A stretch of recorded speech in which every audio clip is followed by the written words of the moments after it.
அன்பார்ந்த மக்களுக்கு வணக்கம். நான் உங்கள் Karthik Pillai and welcome to the KTV. My V3 R Sakthiyanandan அவர்களுக்கு ஹைகோர்ட்டில் பெயிலுக்கான ஃபைலிங் நடந்திருக்கு. மக்களே, நிறைய பேர் ஃபைலிங் அனுப்பியிருந்தீங்க, என்ன நடக்கும் அடுத்ததுன்ற கேட்டிருந்தீங்க. அதை பற்றியும் நேத்தி புழல் சிறையில் சக்தியானந்தன் அவர்களை சில பேர் மீட் பண்ணதாகவும் அவர் என்ன சொன்னார் அப்படிங்கிறத பற்றியும் என்ன சொன்னார்ன்ற விஷயத்தை பற்றியும் டீட்டெயிலாக பார்க்க போகிறோம் இந்த பதிவில்.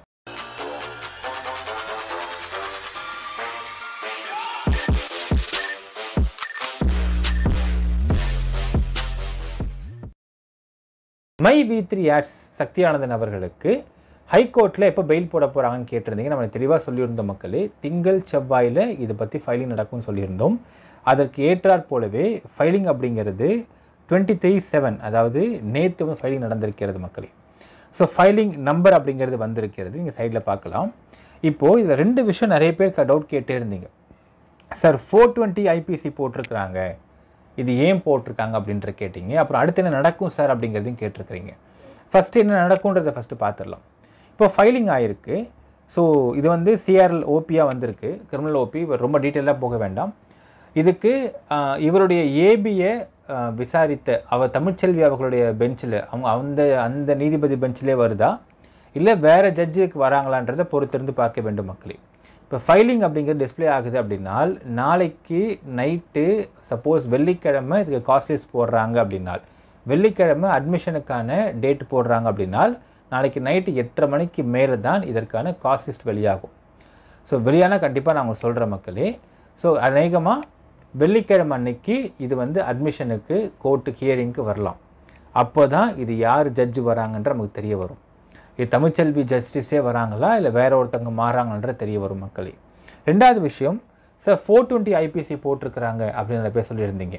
அதாவது உங்களுக்கு விசாரணை முடிந்ததற்கு பின்பு செக்ஷன்ஸ்லாம் ஆல்ட்ரு பண்ணிட்டாங்க. ஸோ ஆல்ட்ரு பண்ணதுனால இந்த செக்ஷன்ஸ் மாறி இருக்கிறது. இப்போ நிறைய பேருக்கு வந்து ஏன் இந்த செக்ஷன் போட்டிருக்கிறாங்க அப்படின்ற மாதிரி கேட்பீங்க. நான் ஒரு சின்ன உதாரணம் கொடுக்குறேன் உங்களுக்கு. அதாவது நீங்கள் இருக்கிறீங்க, நீங்கள் வந்து ஒரு செக்கை வந்து சைன் பண்ணி ஒருத்தர் கொடுக்குறீங்க, ஒரு ஃப்ரெண்டுக்கு கொடுக்குறீங்க. இப்போ அவர் என்ன பண்ணுறாருனா, உங்கள் ஃப்ரெண்டு பட் வந்து ஒரு அவசரத்துக்கு கேட்குறாரு. நீங்கள் செக்கை கொடுத்துட்றீங்க. செக்கை கொடுத்து அது வெள்ளிக்கிழமை அன்னைக்கு உங்களுக்கு டேட் போட்டு கொடுக்குன்னு வச்சுக்கலாமே. வெள்ளிக்கிழமை டேட் போட்டு கொடுத்துட்றீங்க. வியாழக்கிழமை நைட் அன்றைக்கி உங்கள் அக்கௌண்ட்டில் பணம் இருக்குது. வியாழக்கிழமை நைட் அன்றைக்கி உங்களுக்கு ஏதோ ஒரு மெடிக்கல் எமர்ஜென்சி, நீங்கள் போய் அந்த பணத்தை வேறு வழி இல்லாமல் செலவு பண்ணிடுறீங்க. வெள்ளிக்கிழமை அன்றைக்கி அந்த செக்கு வரப்போகுது அப்படிங்கிறது உங்களுக்கு மறந்து போயிடுச்சு. இல்லை ஸ்டாப் பேமெண்ட் கொடுத்துடலாம், மறந்து போச்சு. உங்கள் ஃப்ரெண்டு போயிட்டு செக்கை போட்டுறாரு, போட செக்கு பவுன்ஸ் ஆகிடுது.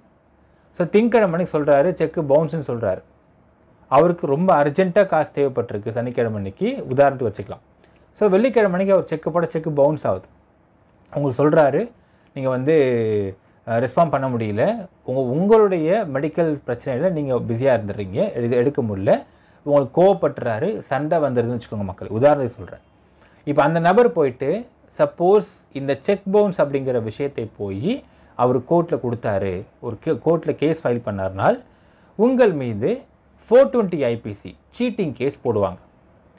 ஆனால் நீங்கள் இந்த விஷயத்தை ஃபஸ்ட்டு யோசிச்சு பாருங்கள். சார், நீங்கள் உங்களோட அடிப்படையில் நான் சொல்கிறேன், இப்போ நீங்கள் இதுவரையில் செக் பவுன்ஸ் பண்ணாத ஆளாக இருக்கலாம், இதுவரையில் உங்களுக்கு எந்த விதத்துலையுமே யாரையும் ஏமாற்றாத ஒரு ஆளாக இருக்கலாம், இதுவரையில் நீங்கள் எந்த இடத்துலையுமே உங்கள் ஃப்ரெண்டை பிட்ரே பண்ணாத ஒரு ஆளாக இருக்கலாம், எந்த இடங்கள்லையுமே நீங்கள் பண மோசடி பண்ணாத ஆளாக இருக்கலாம். என்னவாக இருந்தாலும் செக் பவுன்ஸ் அப்படின்றது இருந்தாலே அது வந்து 420 IPCயில் வந்துடும் அப்படின்னு சட்டம் வரையறுக்கப்பட்டிருக்கிறது. இதான் விஷயம். இவன் 420 கேஸ் உங்கள் மேலே கொடுத்துருவாங்க, 420 ஃபைல் பண்ணுருவாங்க, உங்களை அரெஸ்ட்டும் பண்ணுருவாங்க, ரிமாண்டும் பண்ணுருவாங்க. அடுத்தது கோர்ட்டு ஹியரிங் வரும். ஹியரிங் வரப்போ பெயில் கேட்குறப்போ லோவர் கோர்ட்டில் உங்களுக்கு பெயில் கிடைக்காது. ஏன்னால் 420 போட்டிருக்காங்க. ஸோ பெயில் தர மாட்டாங்க. அதுக்கும் செக்ஷன் கிராவிட்டி இருக்குது. ஹை கோர்ட்டுக்கு வரும். வந்த உடனே ஹை கோர்ட்டில் நீங்கள் முறையிடுறப்ப நீங்கள் என்ன போடுவீங்கனால், சார் என் மேலே 420 போட்டாங்க, உங்கள் வக்கீல் சொல்வார். இவருக்கு இதுவரையில் சிபில் ஸ்கோர் எடுத்து பார்த்தாலோ இல்லை பேங்க் டிரான்சாக்ஷன் எடுத்து பார்த்தாலோ அந்த பேங்க்கில் இதுவரையில் அவர் எந்த செக்கு பவுன்ஸும் பண்ணது கிடையாது. உங்கள் மேலே அபிப்பிராயம் ஏறும். அடுத்தது வியாழக்கிழமை அன்னைக்கு நைட்டு அவங்களுடைய வீட்டில் குழந்தைக்கு உடம்பு சரியில்லை, அதனால் இந்த ஹாஸ்பிட்டலுக்கு போயிருக்காரு. வியாழக்கிழமை அன்னைக்கு இவர் அக்கௌண்ட் எவ்வளோ பேலன்ஸ் இருந்திருக்கு அப்படிங்கிறது ஆதாரத்தை சமர்ப்பிப்பார் ஹைகோர்ட்டில். அப்போது உங்கள் செக்கு எந்த அமௌண்ட்டு கொடுத்துருக்கிறீங்களோ அந்த அமௌண்ட்டுக்கான தேவையான காசு, அதுக்கு மேலே கொஞ்சம் காசு வியாழக்கிழமை அன்னைக்கு நைட்டு வரைக்கும் உங்கள் அந்த அக்கௌண்ட்டில் இருந்திருக்கு அப்படிங்கிறத நீதிபதி பார்ப்பார். அடுத்து உங்கள் மேலே ஒரு மதிப்பு ஏறும். அடுத்தது வியாழக்கிழமை நைட்டு குழந்தைக்கு உடம்பு சரியில்லை, ஹாஸ்பிட்டலுக்கு கூப்பிட்டு போகிறாங்க, ஸ்கேன் பண்ண சொல்கிறாங்க. எல்லா செலவையும் ஜிபே மூலிமா அந்த ஹாஸ்பிட்டல் பண்ணியிருக்காரு அப்படிங்கிற ஸ்டேட்மெண்ட்டை காட்டுவாங்க. அந்த ஹாஸ்பிட்டல் ரெக்கார்ட்ஸை காட்டுவாங்க. குழந்தைக்கு உடம்பு சரி அட்மிட் பண்ணியிருந்தோம் அப்படிங்கிறதுக்கான ரெக்கார்ட்ஸை காட்டுவாங்க. இப்போ உங்கள் மேலே இன்னும் மதிப்பு ஏறும். ஏறினதுக்கப்புறம் ஜட்ஜு கேட்பார், சரிங்க இப்போ இவர் வேணுன்னே பண்ணல, இன்டென்ஷனலாக இவரை ஏமாற்றணும் அப்படின்னு இந்த செக்கை பவுன்ஸ் பண்ணி இவர் மேலே 420 கேஸ் போடப்படலைன்னு தெளிவாக தெரியுது. இப்போ இந்த அமௌண்ட்டை கொடுத்துருவாரா அப்படின்னு கேட்பார். சார் கண்டிப்பாக கொடுத்துருவாரு அப்படின்னு சொன்னாங்கன்னா ரைட் ஓகே அப்படின்னு சொல்லிட்டு பெயில் கொடுத்து விட்டுருவாங்க. இது ப்ராசஸ். இப்போ இந்த இடத்துல எடுத்து பாருங்கள். ஒரு 5 பேர் கம்ப்ளைண்ட் பண்ணுறாங்க, பணம் வரல அப்படின்னு கம்ப்ளைண்ட் பண்ணுறாங்க. 2 பேர் வந்து ஃபேக், நமக்கு நல்லாவே தெரியும். இந்த பேபி சொர்ணம் பயங்கரமான ஃபேக்கு நமக்கு தெரியும். மற்ற 3 பேர் எடுத்துக்கங்க. இப்போது பணம் வரல அப்படின்னு சொன்னால் அந்த பணம் அப்படிங்கிறதை ஏன் போடப்பட முடியவில்லை, கேஒய்சி அப்படி என்ன இருந்துச்சு, என்ன இஷ்யூ இருந்துச்சு, என்ன நடந்துக்கிட்டு இருந்துச்சு, ஜூன் மாதத்துலேருந்து இப்படி பணம் போட்டுக்கிட்டு இருந்தார், ஜூன் ஃபுல்லாக பணம் போட்டுக்கிட்டு இருந்தார், அதுக்கு பிறகு EOW கேஸ் எப்படி உங்க மேலே ஃபைல் பண்ணப்பட்டுச்சு சென்னையில், எப்படி வந்து ஏபி அப்ளை பண்ணார், ஏபி அப்ளை பண்ணதுக்கான ஆதாரம் இருக்கும், இது எல்லாத்தையும் காட்டுவாங்க. அப்போது இவர் பணம் போடாமல் ஏமாத்தனோட எண்ணம் ஒரு கிடையாது, பணம் போட்டுக்கிட்டு இருந்தார், எல்லாமே தெளிவாக இருக்குது. இன்ஃபேக்ட் என்னன்னால் இவர் பணம் கொடுக்கல அப்படின்னு நீங்கள் உதாரணத்துக்கு கைமாத்தோட தான் பணம் போய் வாங்கிட்டு அந்த பணத்தை இங்கே திருப்பி தரலனாலே உங்கள் மேலே சீட்டிங் கேஸ் தான் போடுவாங்க. பணம் திருப்பி தரலன்னு சீட்டிங் கேஸ் போடுவாங்க. ஸோ அந்த மாதிரி போடப்பட்டதான் இந்த 420 IPC மக்களே. அதாவது பணத்தை கொடுக்கவில்லைன்னு ஒரு வார்த்தை வந்தாலே சீட்டிங் கேஸ் போடுவார்கள். அதற்காக அவர் வந்து பெரிய குத்தம் பண்ணிட்டாங்கன்றது கிடையாது. இந்த செக்ஷன் ஆல்ட்ரு பண்ணப்பட்டுச்சு, அதனால இந்த ஆல்ட்ரேஷன் நம்பர் இங்கே கொடுக்கப்பட்டிருக்கிறது. ஸோ இதில் இப்போது சக்தியானந்தன் தரப்பு அட்வொகேட் வந்து கவுன்சில் என்ன வாதாடுறாரு அப்படிங்கிறத பொறுத்து அடுத்தது இந்த பெயில் எப்படி கிடைக்குதா இல்லையா அப்படிங்கிறத பார்க்க முடியும் மக்களே. ஏனால் இவங்க தரப்பான வாதத்தை லோயர் கோர்ட்டில் முன்வைக்கவே முடியவில்லை. ஏன்னால் அங்கே ஆர்கியூமெண்ட்டே போகலை. ஏன்னா செக்ஷன் கிராவிட்டி இருக்குன்றதுனால அந்த இடத்துல பெயில் டிஸ்மிஸ் பண்ணப்பட்டிருக்கு. ஹைகோர்ட்டில் ஆர்கியூமெண்ட்டை கண்டிப்பாக கேட்பாங்க. அப்போது இவர் யாரையும் ஏமாத்துகிற நபர் இல்லை, எல்லாருக்கும் பணம் போட்டுக்கிட்டு தான் இருந்திருக்காருன்ற ஆதாரங்கள் மொத்தத்தையும் அங்கே சமர்ப்பிக்கும் பொழுது சத்யானந்த் அவர்களுக்கு பெயில் கிடைப்பதற்கு அதிக வாய்ப்பு இருக்கிறது. ஈவன் தோ இந்த இடத்துல ஜூலை 5 போய் அவர் வந்து சரண்டர் ஆயிருக்கார். அப்போது இந்த ஹியரிங்லாம் வரதுக்கு அப்படிங்கிறது அட்மிஷன் அப்படிங்கிறது வெள்ளிக்கிழமை வந்தாலுமே அடுத்தது EOW சைட்லேருந்து கவுண்டர் கேட்பாங்க. அவங்க கவுண்டர் கொடுக்கறதுக்கு ஒரு 3 days தான் வச்சுக்கோங்க மக்களே, ஒரு 3 நாள் ஆகும். Let's take for example Tuesday தான் வச்சுக்கோங்களேன். டியூஸ்டே கொடுக்குறாங்கனால் டியூஸ்டே அன்னைக்கு ஆர்குமெண்ட் போகுது அப்படின்னால் செவ்வாய்க்கிழமை தேதி அன்னைக்கு இவர் ஆல்மோஸ்ட் ரிமாண்ட் ஆகி, ஏன்னா ஜூலை 5 போய் சரண்டர் ஆகிறாரு, அப்போ ரிமாண்ட் பண்ணுறாங்க. செவ்வாய்க்கிழமை தேதி என்ன வருதுன்றதை பார்க்கணும்.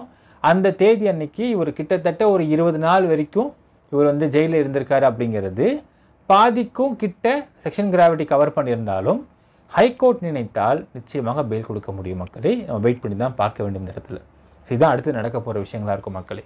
அடுத்தது ஜென்ரலாக வந்து புழல் சிறையை பொறுத்தளவுக்கு 2 விதமான பிரிசனர்ஸ் உள்ளே இருப்பாங்க. ரிமாண்ட் பிரிசனர்ஸ்னு சொல்ல ஒருத்தவங்க இருப்பாங்க, கன்விக்டட் பிரிசனர்ஸ் ஒருத்தவங்க இருப்பாங்க. அதாவது தமிழில் சொல்ல போனால் உங்களுக்கு விசாரணை கைதிகள், விசாரணை சிறைவாசிகள்பாங்க.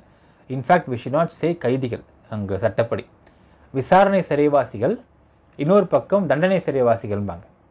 ஸோ விசாரணை சிறைவாசிகள் அப்படிங்கிறவங்கள புழல் சிறையில் வந்து திங்கள், புதன், வெள்ளி போய் பார்க்கலாம், விசிட்டர்ஸ் போய் பார்க்கலாம். அதே தண்டனை சிறைவாசிகளை பொறுத்தளவுக்கு செவ்வாய், வியாழன், சனி போய் பார்க்க முடியும். இதுதான் இதுக்கான ப்ராசஸ். ஸோ நேற்று ஒரு சில நபர்கள், MyV3 சம்மந்தப்பட்ட நபர்கள் வந்து சத்யானந்த் அவரை போய் பார்த்ததாக ஒரு தகவல் வெளியாகிருந்திருக்கு மக்களே. அப்போது அவர் எல்லாரையும் தைரியமாக இருங்க, யாரும் வருத்தப்படாதீங்க, நான் வந்து சீக்கிரம் வெளியே வந்துடுவேன், வந்து கம்பெனி நடத்துவோம், நிச்சயம் நடத்தப்படும் கம்பெனி, ஒரு பிரச்சனையும் இல்லைன்னு சொல்லிட்டு தைரியம் கொடுத்ததாக ஒரு ஆடியோ வெளியாயிருந்தால் எல்லாரும் இந்த ஆடியோ கேட்டிருப்பீங்க மக்களே. ஸோ இதுதான் இது நிலவரம். நிறைய பேர் கேட்குறீங்க பணம் எப்போ வரும் சில பேர் கேட்டிங்க பார்த்தீங்களா. அதில் ஒரு வார்த்தை என்ன பார்த்தீங்கன்னா, இதில் வந்து ஓப்பனாக சொல்லணுன்னால் அசோக் ஸ்ரீநிதியை சார்ந்த அந்த ஃப்ராடை சார்ந்த பல ஃபேக் ஐடி வாழ்ந்துக்கிட்டு இருக்குது அப்படிங்கிற நம்மளாவே தெரியுது. அந்த ஃபேக் ஐடிக்கெலாம் பதில் நம்ம சொல்ல, நியாயமாகவே பணம் எப்போ வரும் அப்படிங்கிற கேள்விக்கு உங்கள் MDA பதில் சொல்லியிருக்காரு. என்னென்னால் அவர் பெயிலில் வெளியே வந்ததுக்கு பிறகு கம்பெனி திரும்ப நடத்தப்படும், எல்லாருக்கும் சம்பளம் கொடுக்கப்படும் சொல்லியிருக்காரு மக்களே. இதை புரிந்து கொள்ள வேண்டும் நீங்கள். ஸோ ஒரு பெயிலில் வரட்டும். பெயில் பற்றியும் நான் சொல்லிட்டேன் உங்களுக்கு. ஹைகோர்ட்டில் வந்து ஃபைலிங் நடந்திருக்கு. அடுத்தது லிஸ்டிங் வரும். லிஸ்டிங் வந்ததுக்கப்புறம் ஜட்ஜ் யாரும் போடுவாங்க. அட்மிஷன்ஸ் வரும். அட்மிஷன் வந்ததுக்கப்புறம் கவுண்டர் கொடுக்க சொல்லுவாங்க. கவுண்டர் கொடுக்குற அன்றைக்கி ஆர்குமெண்ட்ஸ் போகும். ஆர்குமெண்ட் முடிந்ததற்கு பிறகு ஒரு ஆர்டர் கொடுப்பார். ஸோ இந்த ஆர்டரை தான் பெயில் கிடச்சிக்கா இல்லையான்ற நமக்கு தெரிய வரும் மக்களே. ஸோ ஆர்டரை கொடுத்து அவர் பெயிலில் வெளியே வந்துட்டார் அப்படின்னா, வெளியே வந்ததுக்கு பிறகு உங்கள் கம்பெனி தொடர்ந்து நடத்துறதுக்கு அவர் ரெடியாக இருக்கார். ஏன்னால் ஜெயிலில் இருக்கிறது அவருக்கு பிடிச்சிருக்க விஷயம் கிடையாது. ஒரு சட்டத்தில் ப்ராசஸ் இருக்குன்னா அந்த ப்ராசஸை ஃபாலோ பண்ணி தான் ஆகணும். ஸோ இந்த ப்ராசஸை ஃபாலோ பண்ணுறது தான் ஜெயிலில் இருக்கார். ஸோ அவர் பெயிலில் வெளியே வந்ததற்கு பிறகு அதுக்கு சில ஃபார்மாலிட்டி கொடுப்பாங்க, சில ரெஸ்ட்ரிக்ஷன்ஸ் கொடுப்பாங்க. ரெஸ்ட்ரிக்ஷன்லாம் ஃபாலோ பண்ணி இந்த கம்பெனி எடுத்து நடத்தி கண்டிப்பாக அவங்க சம்பளம் போடுறத அவர் உத்தரவாதம் கொடுத்துருக்காரு. ஸோ வெயிட் பண்ணி பார்க்கணும் மக்கள். என்ன நினைக்கிறீங்கிறது கமெண்ட்டில் மென்ஷன் பண்ணுங்கள். நன்றி, வணக்கம்.